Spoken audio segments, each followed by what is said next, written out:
Hello everyone! So ngayon, ita-try natin yung bagong gawa nilang floating cottage. So pupunta tayo doon. Let's go Pilipinas! Di ko na sana pinagmasdan ang iyong ganda Doon jumanisa no sumapubay.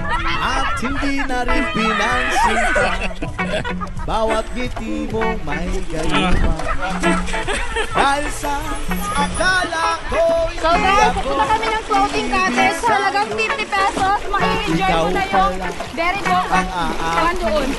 sa puso ko. Kiki Floating Cottage! Kaya ngayon laging gulong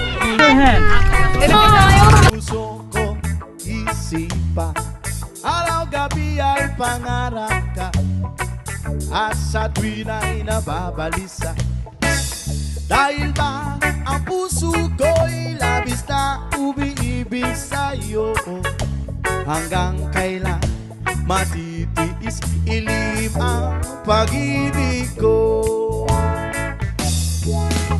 Ano ang gagawin sa utos ng damdamin? Para bang hangin na kay hirap pigilin?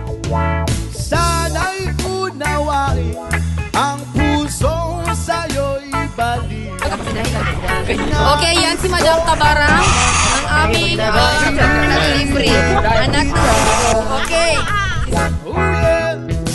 Hindi ko na sana pinagmasdan ang Ito yung pinaka-antik ng pamilya, guys. Ako ang tunay na anak ng CEO. Ha ha ha. kayuma.